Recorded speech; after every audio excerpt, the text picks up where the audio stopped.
Smart Viewers, di kesempatan kali ini kita akan membahas kondisi yang mungkin kurang menyenangkan di masyarakat ya, di mana adanya krisis empati di era modern. Mungkin kita berangkat dari beberapa kasus yang belum lama ini viral, di mana ada seorang ibu hamil yang mendapat tindak kekerasan dari beberapa preman, lalu juga ada di mana lansia tidak mendapatkan tempat duduk prioritas, dan juga ada influencer yang dengan sengaja memparodikan mereka yang menyandang disabilitas.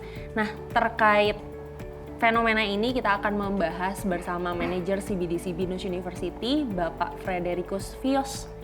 Selamat sore Bapak. Sore, Felis. Iya Pak. Nah, dari yang saya sudah sampaikan di awal Pak, memang Bapak juga pasti menyadari ya Pak ya, ada kasus viral yang beredar di media sosial belakangan ini yang tadi sudah disebutkan.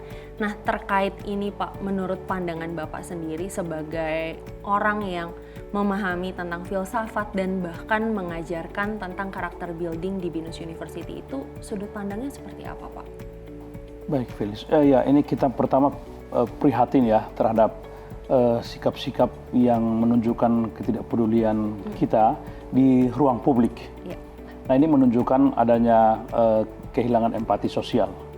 Kata empati itu sebetulnya adalah perasaan untuk memposisikan diri pada posisi mereka yang bernasib buruk ya, atau katakan tidak mendapatkan kondisi-kondisi yang ideal dalam masyarakat. Kondisi-kondisi ini biasanya menempah kaum yang katakan tidak bernasib baik atau dalam kondisi yang sedang tidak baik-baik. Apakah itu kelompok marginal, masyarakat kecil, kalau misalnya di transportasi publik mungkin ibu-ibu hamil atau kelompok disabilitas. Nah, mereka ini adalah kelompok yang memang perlu dibantu dalam ruang sosial.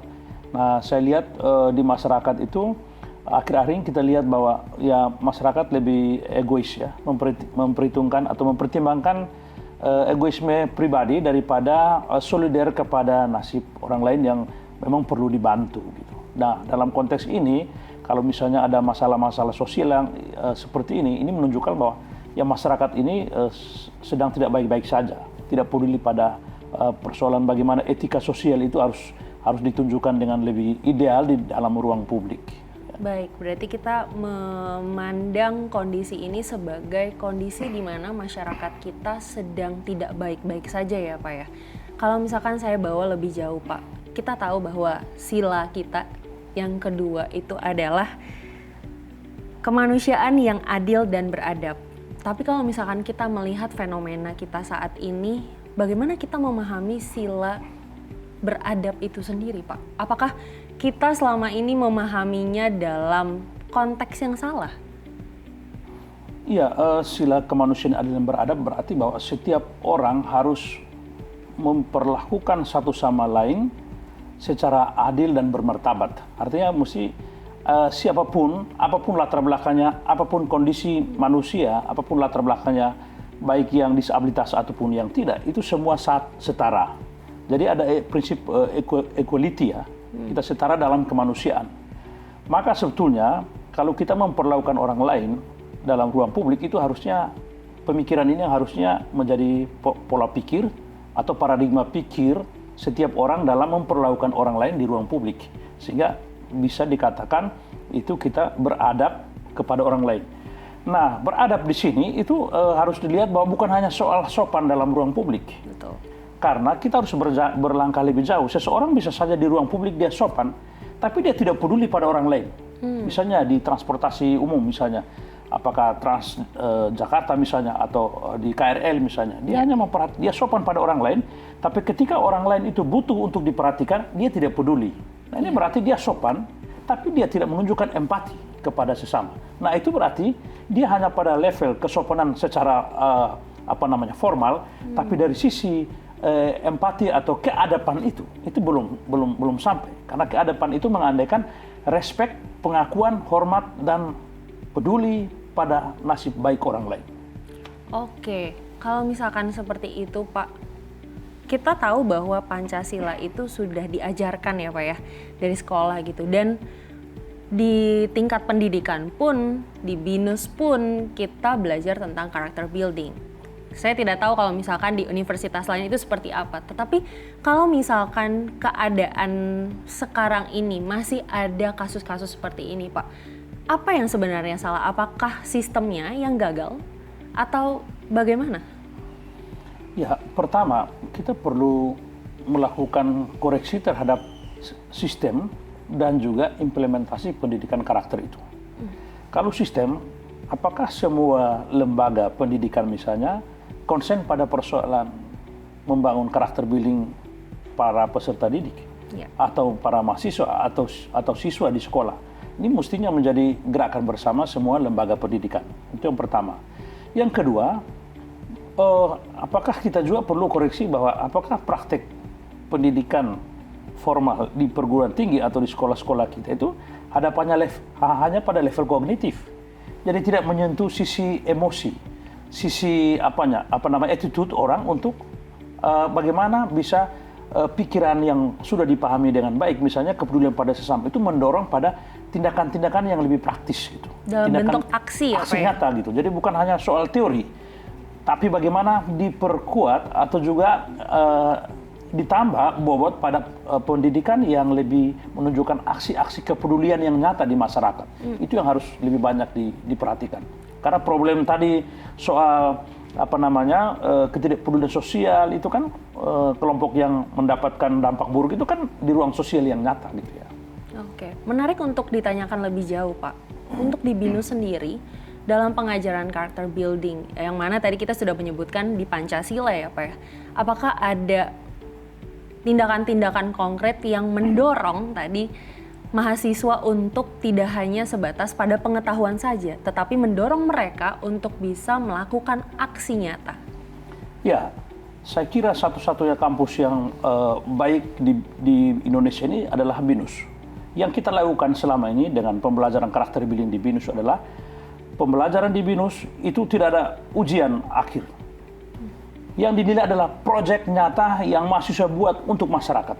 Itu yang sudah 2 tahun terakhir dan kita akan menjadi komitmen kita untuk lanjutkan ke depan. Itu adalah bagaimana mahasiswa turun ke masyarakat. Mereka datang ke kelompok disabilitas, mereka datang ke panti asuhan, mereka datang ke anak-anak SD, anak-anak TK, anak-anak atau juga mungkin kelompok-kelompok yang di bawah kolong jembatan, atau mungkin kelompok yang mungkin anak yatim piatu. Mereka datangi untuk lihat kondisi-kondisi real itu.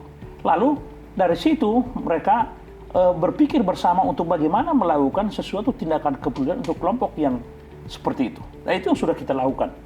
Ketika di kelas ada mahasiswa yang sempat itu ya, seperti merasa senang bahwa dia senang bisa mendapatkan proyek ini, karena dengan itu dia bisa melihat bahwa masih banyak orang yang belum beruntung di luar sana, dan dia bersyukur pengalaman ini membuat dia itu justru merasa untuk lebih banyak ke depan itu akan peduli pada kelompok seperti itu.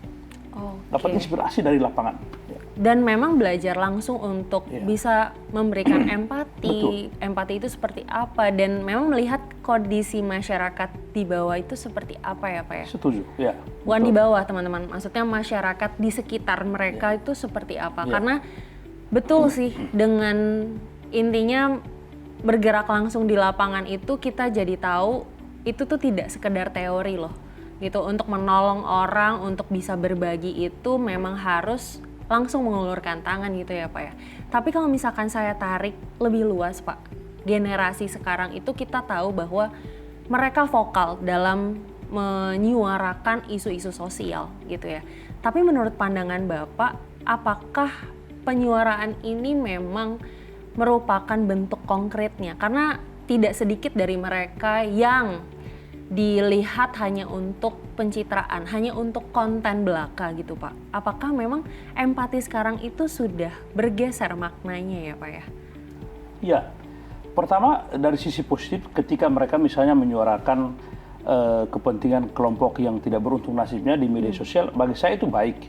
Dalam arti mereka menjadi voice of the voiceless, suara dari mereka yang tidak bisa bersuara. Itu menarik ya.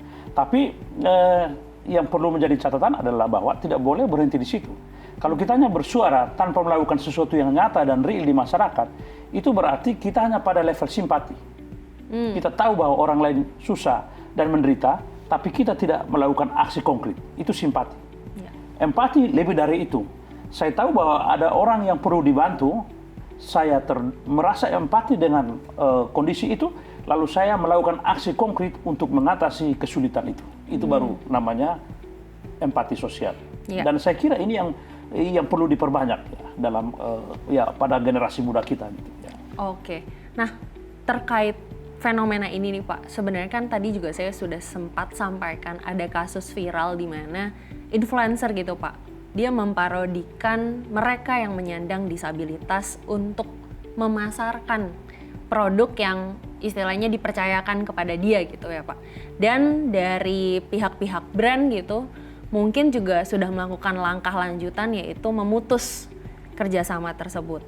Nah, terkait pemutusan ini Pak, apakah ini sudah bisa dibilang empati atau sebenarnya hanya langkah untuk saya tidak mau istilahnya terikut gitu Pak sama konteks negatif yang dibawa oleh influencer ini? Ya, saya kira mungkin itu ada pemikiran yang berbeda ya, ada kepentingan yang berbeda dari itu. Tapi kita harus lihat kepada substansi, bahwa persoalan kemanusiaan itu harus menjadi rujukan utama gitu.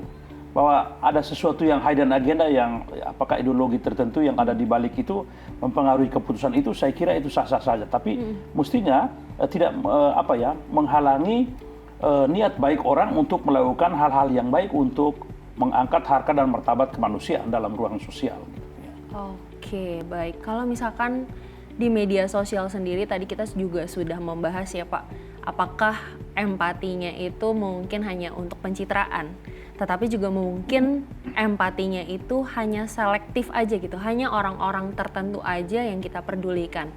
Jadi mungkin orang-orang yang dekat dengan kita saja istilahnya seperti itu Pak. Apakah literasi digital terkait empati ini juga sebetulnya harus dipahami ulang ya Pak ya?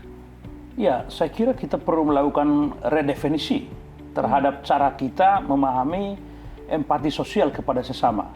Namanya empati sosial kepada sesama itu harusnya bukan hanya soal lingkar dekat orang-orang atau lingkaran dalam yang orang yang dekat dengan kita, tapi juga mesti diperluas kepada lingkaran luar, orang-orang yang anonim, kelompok yang tidak kita kenal, itu juga harus juga menjadi perhatian dari bagaimana kita menunjukkan empati itu.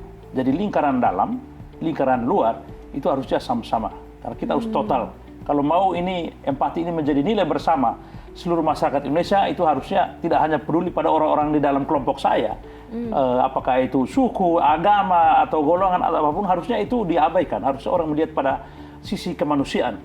Saya izin untuk bisa menutup mungkin pembahasan kita kali ini dengan pertanyaan, kalau misalkan ada yang bisa Bapak bagikan, mungkin bukan teori ya Pak ya, sebagai salah satu aksi yang konkret yang Bapak bisa bagikan kepada teman-teman di luar sana, apakah mereka bisa melakukan sesuatu mungkin besok paginya gitu untuk orang-orang di luar sana, apa sih yang bisa Bapak bagikan?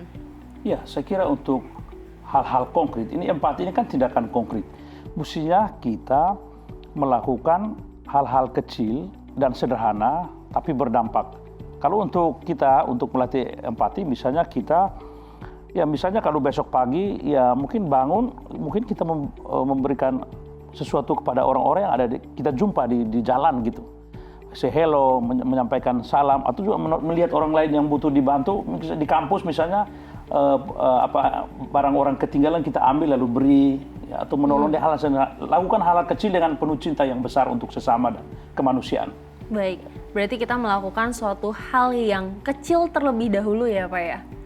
Jadi tidak sesuatu yang harus yang grand, harus sesuatu yang wah sekali gitu di media sosial. Mungkin selama ini kan kalau misalnya kita lihat di media sosial banyak hal-hal besar istilahnya gitu ya Pak, yang baru dianggap sebagai sebuah gerakan yang simpatis seperti itu. Tetapi dari hal-hal kecil sebetulnya kita bisa lakukan itu mulai dari besok, mulai dari saat ini, itu juga kita bisa lakukan kepada orang-orang yang memang membutuhkan. Seperti itu ya Pak? Betul. Baik. Nah, Smart Viewers jangan kemana-mana dulu karena sesaat lagi kami akan kembali hadir dengan informasi menarik lainnya. So stay tune di Jurnal di Indosiar.